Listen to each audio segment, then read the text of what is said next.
In May of 2018, a mother prepared to celebrate two milestones at once. The next day would bring both her birthday and Mother's Day, a double celebration she'd been planning to spend entirely with her children, but she never made it home that night. When her three young kids waited for her the following day, she never arrived. What started as a missing person case would expose something far more sinister. A killer who'd been running for decades, hiding behind stolen names and false identities, finally cornered by the very evidence she tried so hard to erase. Sunday was a special day, not only for Mother's Day, but it was her birthday. She was born on Mother's Day. God gave me this special blessing after my firstborn infant son, Richard, was buried. I beg you as a mother to please keep coming forward, no matter how small. My three grandchildren, who miss her so much, we want closure. Before we continue, we kindly want to ask if you find what we do here interesting. Do like, share, and leave your comments. Joleen Cummings grew up in Nassau County, Florida, surrounded by warmth and friendship. Those who knew her described a woman full of life, someone who could light up a room just by walking into it. After graduating high school, she pursued cosmetology training in nearby Jacksonville, dreaming of one day opening her own salon. Her friends said she had that rare quality of making everyone feel heard and valued. Her first child, a daughter, arrived when Joleen was young, and motherhood became her identity in the best possible way. Later, she married Jason Cummings, and together they welcomed two sons. By all accounts, those children were everything to her. She talked about them constantly, showed their photos to anyone who'd look, and measured every decision against what would be best for them. But relationships can be complicated. Her marriage to Jason eventually unraveled, and by early 2018 they'd separated, working out custody arrangements as amicably as possible. Joleen briefly dated another man, also named Jason, but that relationship ended after some turbulence. Despite these setbacks, she refused to let heartbreak define her. She threw herself into her career at Tangle's hair salon in Fernandina Beach, where she'd worked for 6 years.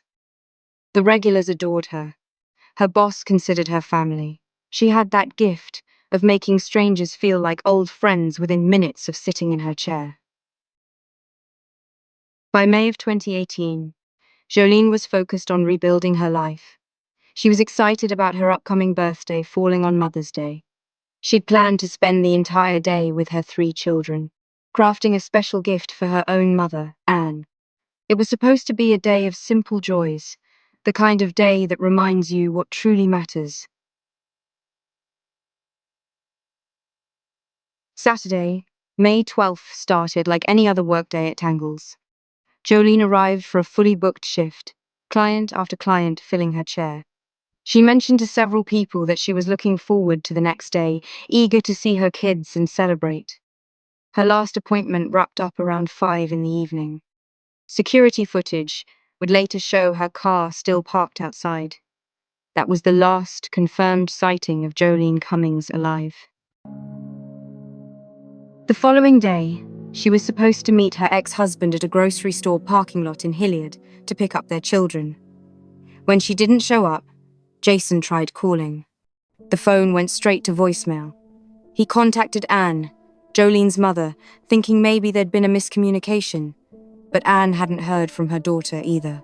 For a woman who lived and breathed for her children, missing Mother's Day without a word was incomprehensible. By Monday, May 14th, Anne reported her daughter missing to authorities. The sheriff's office wants to hear from anyone who went to the Tangles salon in Fernandina Beach last Saturday. They're looking for information into the disappearance of a mother who disappeared last Sunday. Joleen Cummings was supposed to pick up her 3 kids on Mother's Day, but she never arrived. Today, neighbors banded together in Hilliard to search for her. Yeah, and friends are telling me this just doesn't sound like her to disappear on Mother's Day without her 3 kids. Now, friends say this is where she works, right here, Tangles Hair Salon, and this is where deputies say she was last seen leaving here on Saturday night around 5. Investigators immediately recognized the red flags. Joleen's bank account showed no activity. Her phone remained off. Her vehicle, a beige Ford Expedition, had vanished along with her. The woman who never went more than a few hours without checking on her kids had simply disappeared. Deputies began canvassing the area, searching wooded sections near her home, following up on every tip that came in. They wanted to speak with everyone who'd seen Joleen in her final hours. That trail led them back to Tangles, where they learned she'd been working alongside another stylist that Saturday. A woman who'd only been at the salon about a month. A woman who called herself Jennifer Sybert. When detectives arrived at Tangles on Tuesday morning, they planned to interview Jennifer as a potential witness. But something strange happened. The salon's owner was on the phone with Jennifer as she pulled into the parking lot for her shift. He mentioned that police were there asking questions about Joleen's disappearance. Jennifer saw the patrol cars, turned her vehicle around, and drove away. She called the owner moments later to say she was quitting, effective immediately, and to mail her final paycheck. That was the last anyone at Tangles heard from her. This behavior alone raised serious concerns, but what investigators discovered inside the salon turned the case from a missing person inquiry into something far worse. Using luminol, a chemical that reveals traces of blood invisible to the naked eye, they found evidence of violence throughout the workspace. The walls, chairs, cabinets, and floor all showed signs of blood that had been hastily cleaned. DNA testing confirmed it belonged to Joleen. The volume suggested she'd suffered catastrophic injuries right there in her place of work. Meanwhile, on May 16th, deputies located Joleen's abandoned Ford Expedition in a Home Depot parking lot about 2 miles from the salon. Security footage from the early morning hours of May 13th showed a figure dressed entirely in black, parking the vehicle at 117A, and then walking away quickly. Investigators followed that person's movements through multiple camera angles until they got a clear image at a nearby gas station. The person had walked in, asked to borrow a phone to call a taxi, and spent several minutes talking to the clerk about random topics, including the effects of methamphetamine on the body. The clerk remembered thinking the conversation felt odd and disjointed. Casey, I'm Detective Rose with the Sheriff's Office. Hello. Hello. I needed to speak to you about someone that you had contact with the other night. You're not in trouble for nothing. Oh, I was like, okay. I don't even know. Can we sit down for a second? Of course. Okay. There was a female that came into the store the other night, right here, Yes. and y'all sat there and talked for a little bit on video. Yeah, she had me call her a taxi. She had you call her a taxi? Yeah. Can you tell me what your conversation was with her?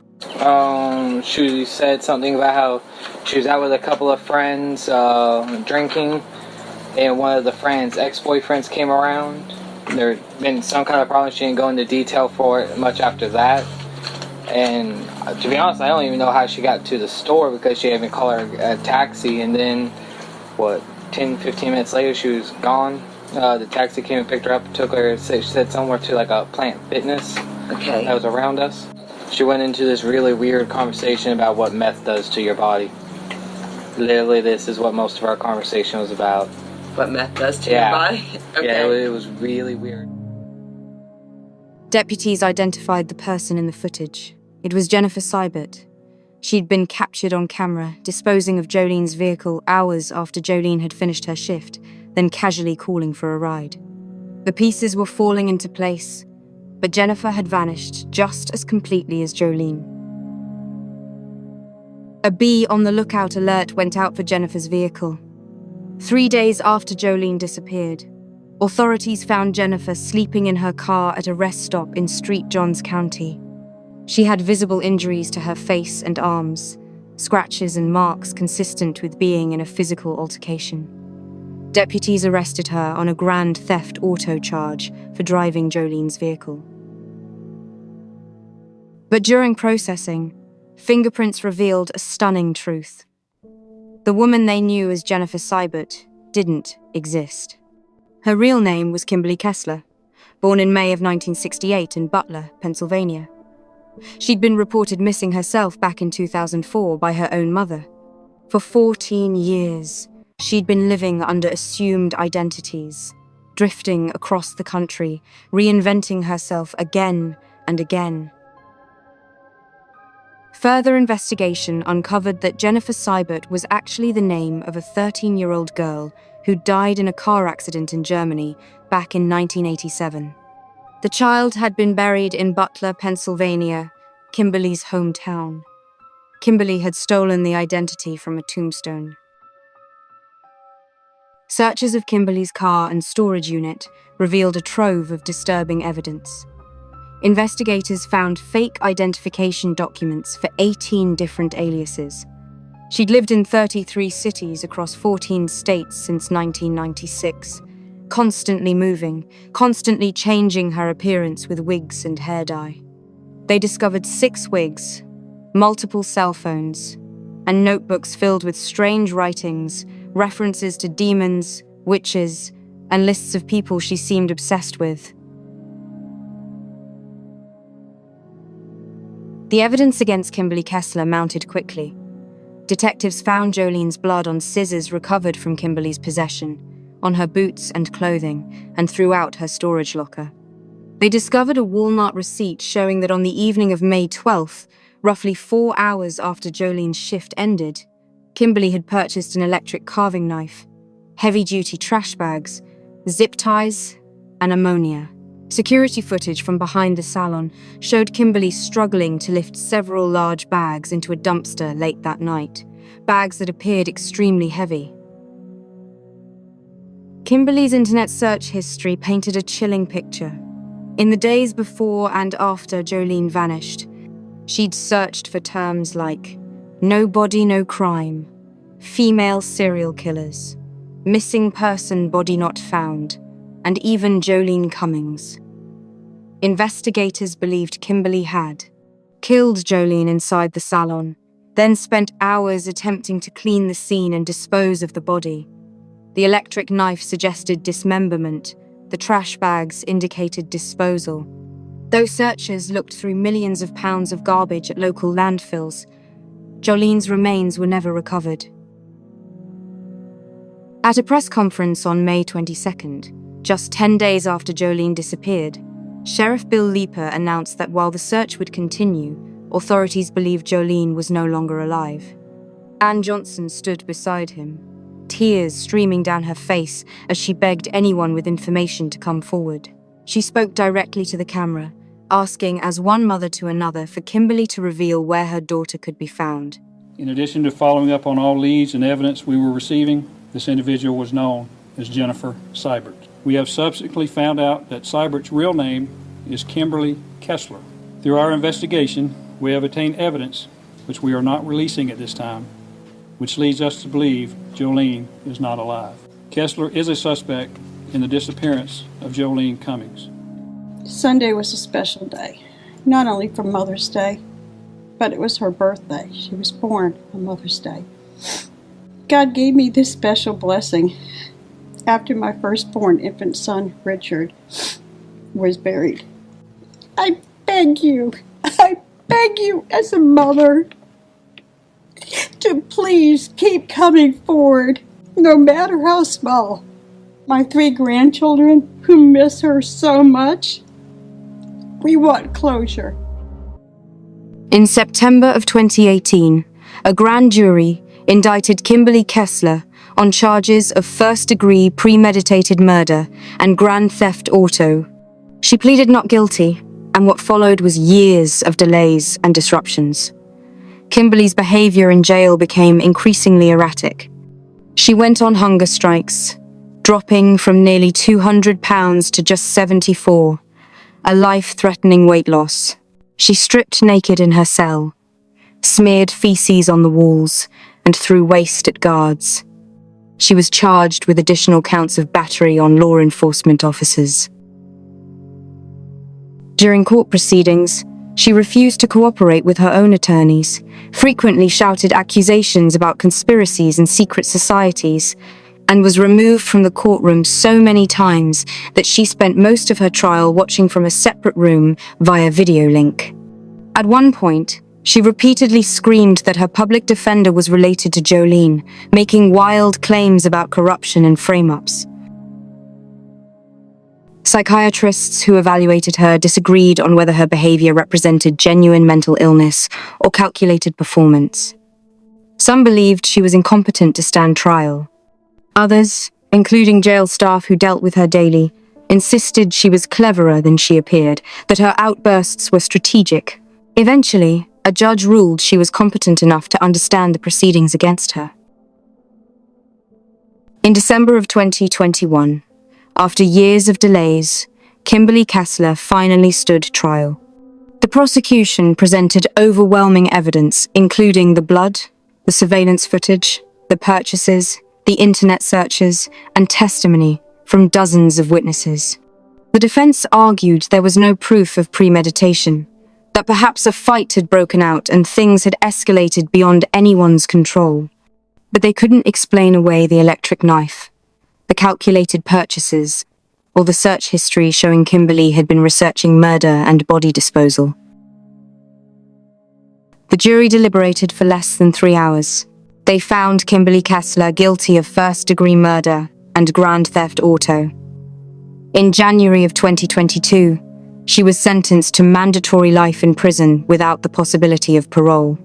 As she was led away, she showed no remorse, no acknowledgement of what she'd done. The sheriff said he suspected this wasn't her first murder, given her decades of running and hiding under false identities. Investigators began looking into unsolved cases in the cities where she'd lived, wondering what other secrets might be buried in her past. Kimberly has since filed appeals claiming insufficient evidence, prosecutorial misconduct, and arguing that without a body, there's no proof Joleen is even dead. Every appeal has been denied. In 2024, the Florida Supreme Court dismissed her final challenge, affirming her conviction would stand. For Ann Johnson and her family, the verdict brought some measure of justice. But the pain remains raw. Joleen's 3 children, who were 10, 4, and 3 years old when their mother vanished, are growing up surrounded by photographs and memories. Anne keeps Joleen's spirit alive for them, telling them stories about their mother's kindness, her laughter, her unwavering love. The youngest children have only fragments of memory now. The oldest carries more, but also more questions that may never have answers. Jason Cummings, Joleen's ex-husband, told reporters he fell in love with her because of how deeply she loved her daughter from a previous relationship. She taught him what it meant to be a devoted parent. He makes sure their sons talk about her often, that they know who she was beyond the tragedy that took her from them. He spent weeks after her disappearance driving every road in Nassau County, searching desperately for any sign of her or her vehicle, keeping a promise to his children that he'd try to bring their mother home. Tangle's hair salon eventually closed permanently. The company that owned the lease refused to renew after everything that happened. The owner said it felt wrong to continue without Joleen anyway. Too much had been lost. The community placed flowers, balloons, and handwritten letters outside the building, creating a memorial that grew for weeks. People who'd never even met Joleen stopped by to pay respects, moved by her story and the senselessness of her death. Ann Johnson says she still feels her daughter's presence, but sometimes she hears Joleen's voice telling her to hug the children, to stay strong, to keep fighting. Mother's Day has become the hardest day of the year, a reminder of everything stolen from them. Anne holds on to hope that one day, somehow, Joleen's remains will be found and she can finally lay her daughter to rest properly. But even without that closure, she refuses to let Kimberly Kessler's evil erase Joleen's light. The world remembers Joleen Cummings not as a victim, but as a devoted mother, a talented stylist, a loyal friend, and a woman whose kindness touched everyone around her. She loved fiercely, laughed easily, and built a life centered on the people she cherished most. That legacy, her mother says, is something no one can ever take away.